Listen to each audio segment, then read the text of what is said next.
Benjamin, we've talked a lot about marijuana use in the positive light on the Young Turks many times, and we've talked about it on this very medium as well of TYT Sports. Roger Goodell was asked basically, you okay there? Can we go to his shot for a second? You all right there? Yeah, some old man movement. Okay. Go ahead. Go ahead, Sonny. Is it something I said? Go ahead, Sonny. You talk about your dope. So Colorado, as we know, has basically made marijuana legal. Washington made marijuana legal, though the players in the NFL are not allowed to toke up and smoke as they feel. However, Roger Goodell basically left the door open. Here was his quote, basically saying, asked about it, Goodell stated, "I don't know what's going to develop as far as the next opportunity for medicine to evolve and to help either deal with pain or help deal with injuries, but we will continue to support the evolution of medicine." So somewhat encouraging. However, in 2012, Greg Ayola, I believe his name is pronounced, said, the NFL's policy is collectively bargained and will continue to apply in the same manner it has for decades. Marijuana remains prohibited under the NFL substance abuse policy. Now, the CBA changes in about 7 years or so. A little less, obviously, because it's 2020 is when it expires. But is it encouraging for you to see that Roger Goodell is not like, no, we're not going down that road. We're not doing this. It's illegal right now under definitely. The CBA. No, it is. With the answer, basically the answer that he gave. Yeah, it was good. And the notion that, there's a couple of levels here. One, marijuana is legal in parts of the country, and medically legal in lots of parts of the country. It would probably help some players deal with pain, I imagine. Who don't want to take far more dangerous painkillers. Like Percocet and hydrocodone. Things that they can really get addicted to and could do damage Xanax, to. Sure. And that could be abused. So on one level, it makes a great deal of sense. Can you abuse marijuana? I feel like you can, in a way. Not really. Doing it in excess? Yeah. Okay. I mean, then your performance might slip if you're not, But I don't know. And it's not, you can abuse marijuana, you can abuse alcohol. You could keep doing it. Right, and if you're drunk all the time, you're not going to catch passes. Right. So, but more importantly is the stigma that we have as fans, that I still have, that you have, that everybody has, is that if a player is busted for drugs, there's something wrong with him. How many people know that think Ricky Williams is a druggie?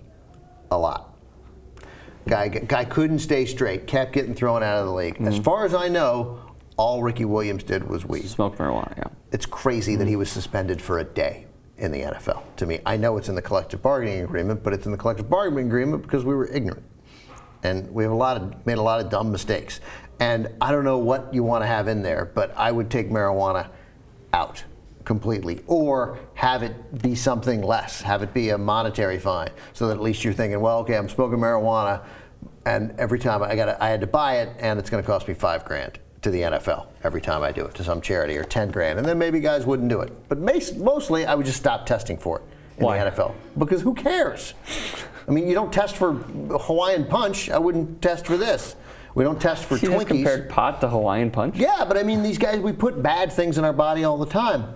And we're seeing an awakening in this country of an awareness about the benefits of marijuana and the lack of harm from marijuana. So let's let it go, and let's take it, at least at the bare minimum, let's take it out of categories that include abusing prescription pills and hillbilly heroin and cocaine.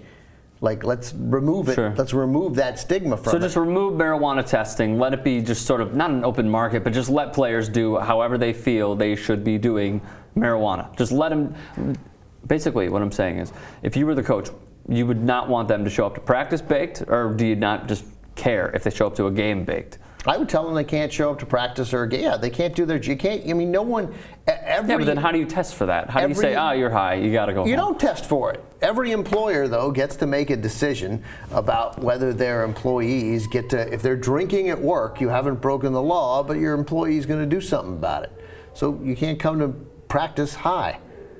And you can't, and I don't think, and most of them won't, and some will, and some will never get caught, and then who gives a shit, and some will, and it'll hurt their careers. But I don't think we need to be suspending guys for 4 games for steroids or marijuana. It's silly that we're distinguishing, it's silly that we're not distinguishing those.